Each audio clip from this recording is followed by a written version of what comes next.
Welcome to the Sellin' Podcast with Jeffrey Greif.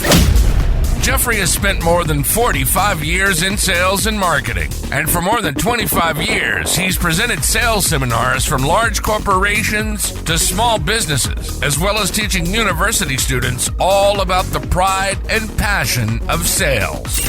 Now, he's sharing that knowledge and practical advice with you to fast-track your journey to sales success. Whether you're selling a product, a service, or ideas, this is the Sellin' Podcast. And now your host, Jeffrey Greif. Why do people buy? Our reasons or their reasons? Their reasons, of course. But too many salespeople sell based on their reasons and not the customer's reasons. When I first started out in sales, I would tell my prospects all of the great reasons why they should buy from me. Now, I've already said in a prior episode of the Sellin' Podcast that telling isn't selling. Telling isn't selling. That isn't the point of this episode. The point of this episode is to explain that people buy based on what is important to them, not what's important to you. When I started out in sales, I would tell my clients and prospects all of the great services we would provide them. Pretty early on in my sales career, I remember making a sales presentation and told the prospect that we were the largest provider of this service in the state. And he said, I don't want to do business with the largest provider of your service in the state.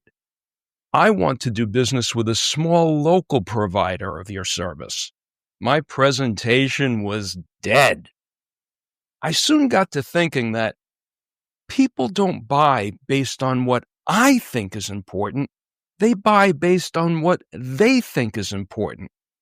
Then I got to noticing how many times I have been buying something where the salesperson is selling something that they want to sell, not what I want to buy. Every single time I go to buy a car, the salesperson tells me how fast the car goes. I don't drive fast. I'm the guy in the right lane of the highway doing 45 miles an hour while everyone around me is honking their horns at me. I don't drive fast. Or the car salesman, they always tell me the car I'm considering buying accelerates from 0 to 60 in blah, blah, blah seconds. I couldn't care less about how quick a car's pickup is. I don't drive fast. I remember one time, I was shopping at a men's clothing store. I bought a pair of shoes and a tie, and the salesman I was working with asked me to buy some shirts and a few more ties. Why?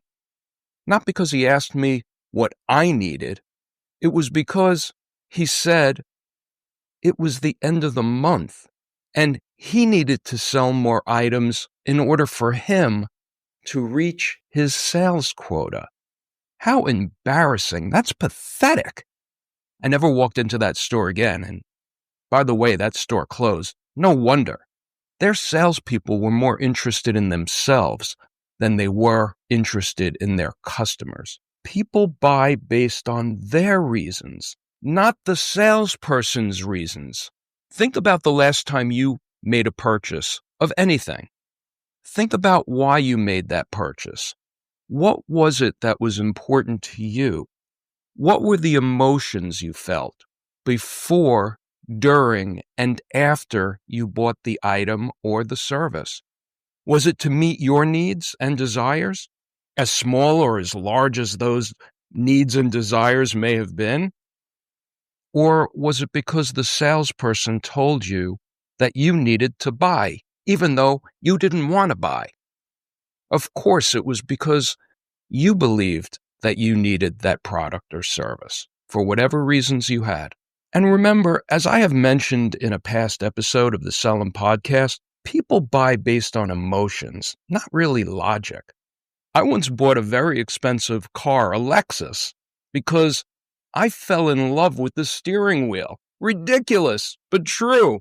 I didn't care a whit about anything else but that steering wheel. It was beautiful. I just had to have that car. Emotions, not logic. When we sell, How do we find out the reasons, the emotions, why other people buy? We ask questions. Remember, telling isn't selling. Telling isn't selling. We ask questions and we listen. When we are listened to, we know that the other person appreciates us. It builds our self-confidence.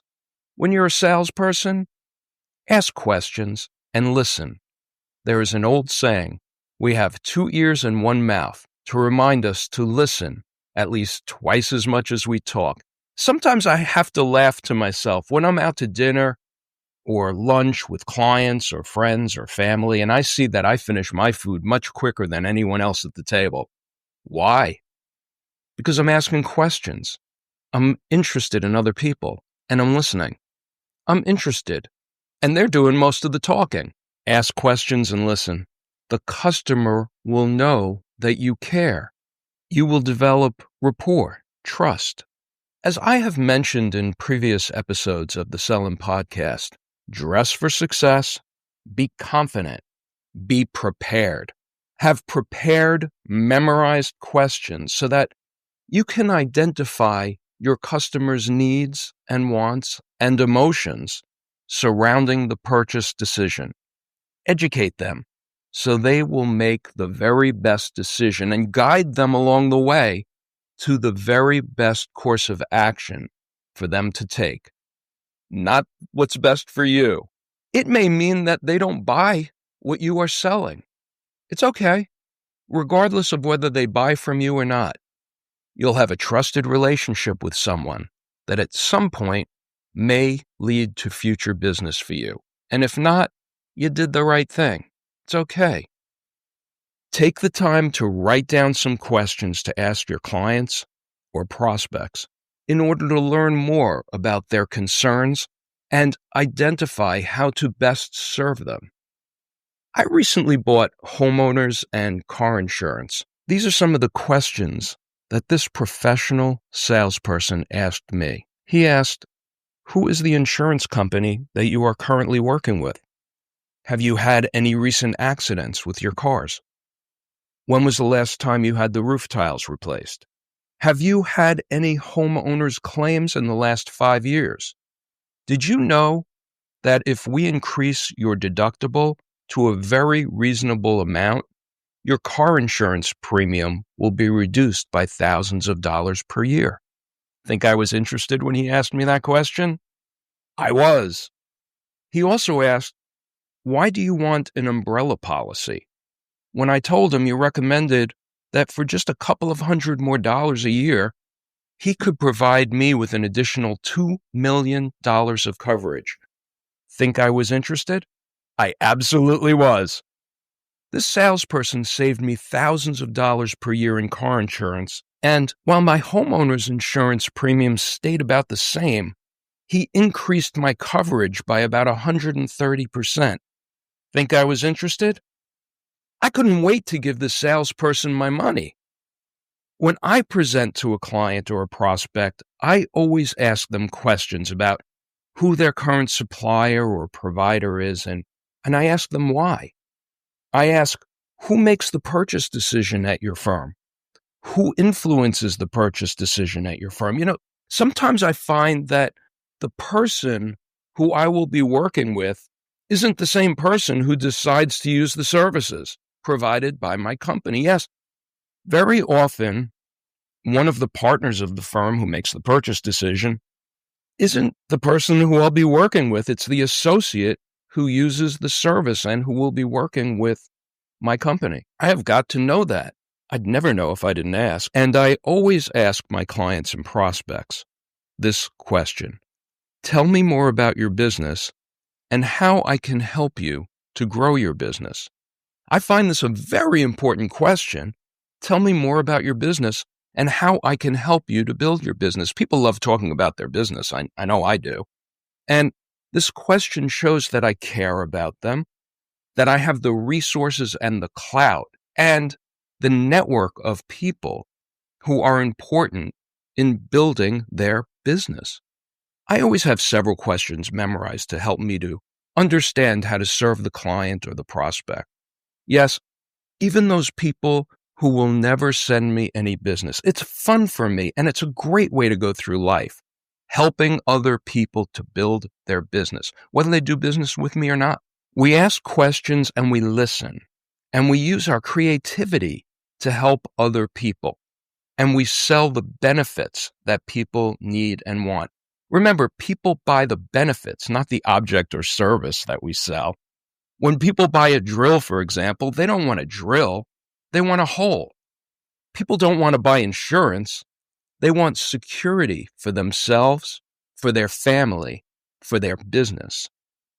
There are 3 important psychological components found in different people that I believe you should consider when selling any product or service. Number 1, there are people who have a fear of missing out. These people have an innate anxiety of losing out on the next big thing. They want to be able to tell others that they got in on a great opportunity. Now, these people make great customers because they are the most easily sold and the quickest sold. They will often be those types of consumers who make an impulse purchase. Now, be careful. When you come across these people who have a fear of missing out, they sometimes are overspenders and overcommitters. Your greatest challenge is to make sure that you safeguard them from themselves. If they overextend themselves and take too many uncalculated risks and they fail, guess who they are going to blame? You. You don't want an easy client who you end up in a lawsuit with, or someone who tells 50 other people how they trusted you and you failed them. No. You don't want that. You've got to give these people the information that they need and the help that they need to make the right decision, not a quick sale for yourself. No. I have friends and family that were very quick to invest in cryptocurrency, for example, but because they didn't want to miss out on the next great investment opportunity, only to lose their shirts or lock up money in cryptocurrency investments that they should have used to pay off their debts. They have a fear of missing out, and they've made some bad decisions. So be careful with these people. They are the most easily sold, and yet you have to protect them from themselves.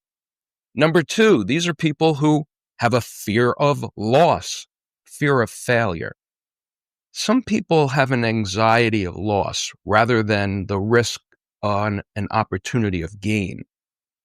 I have to be honest. This is my greatest fear. Yes, I take calculated risks and I try new things, but I have recognized in myself that I have a greater fear of failure than I do a fear of missing out. I am always thinking that I need to make sure that the possible upside is worth much, much, much more than the possible downside. I am somewhat risk averse. I am. I'm always asking, is the upside worth the downside? During the tech boom of the 1990s, my beautiful bride and I would go to attend parties or go out to dinner with friends, and they would tell us that they made thousands of dollars in a day or thousands of dollars in a week investing in .com companies like pet.com or toys.com or whatever.com. Then they'd ask me, Mr. Boring, what am I investing in the tech industries? And I would say, I don't invest in the tech.com industries. I don't invest in individual stocks or in any one investment. I invest in a well-diversified portfolio. Yawn. Mr. Boring. Well, many times I will face the fear and do it anyway. I had to face that fear when creating and publishing this podcast. Face the fear and do it anyway. But it's a calculated risk. I'm not jumping out of a plane here. Number 3, the kind of person who has a fear of doing anything. These are the people who resist change in any way. They fear success and they fear failure. These are people who are psychologically conflicted. They fear taking any action at all. Status quo is their objective. I recently met a friend of mine who sells life insurance. He has a client who has missed his monthly payments for several months. His client risks losing out on a couple of $100,000 in equity when the policy soon lapses. The client is wealthy enough to make the payments. However, he refuses to do so. The salesperson has met with him, called him, sent him emails, explained the upside of continuing to make the monthly payments and the downside of allowing the policy to lapse, and yet he refuses to do anything. He won't cash out on the policy, he won't make the payments, and now he rarely takes a call anymore from the insurance salesman. When you come across these types of people, the people who have a fear of doing anything, run! Get away from these people as quickly as you can. They will drive you crazy. Be cordial and save yourself from the madness. No need to follow up with them. No. You'll spend a lot of time and energy that would be much better used by following up with other people who are sane, who you may have an opportunity to do business with. People who have a fear of doing anything, get away from these people as quickly as you can. They will drive you insane. When I was in advertising, we took great consideration in evaluating a study that was done in the 1970s called VALS. That's VALS, which stood for Values, Attitudes, Lifestyle. It was a very important study of psychological traits to understand why people buy. It considered the primary motivation as to why people buy and the resources that they have. That is, what people are able to buy, right? Why people buy and whether or not they are able to buy. It described several types of classes of people and how these different groups of people, different groups of consumers, make purchase decisions. These are the groupings. Innovators. These are people who are future-oriented. Leaders, open to change and new ideas. Thinkers, mature, well-educated. They value order and information. Believers, traditional, motivated by principles, standards of behavior. Achievers, goal-oriented, career-focused, concerned with status. Strivers, trend seekers, and they are very impressed by the achievers. Experiencers. These are people who tend to be youthful, energetic, and they seek new and interesting experiences. The makers. Practical, do-it-yourselfers. They express themselves through project completion, building, or fixing. Survivors. Focused on survival, safety, and caution. Everyone is kind of different, right? When you are dealing with your customers, ask questions using logic and emotions and overcoming objections, of course, and figuring out what do people want and how do people feel about purchasing your product or service. In addition to the VALS study, which analyzed why people buy, also keep Maslow's hierarchy of needs in mind as well. What is it that motivates people to make decisions? Number one, these are Maslow's hierarchy of needs. Number one, survival needs, biological requirements such as food, water, sleep, breathing. Number two, safety and security needs. This is my most important of the hierarchy of needs: personal safety, financial security, and health.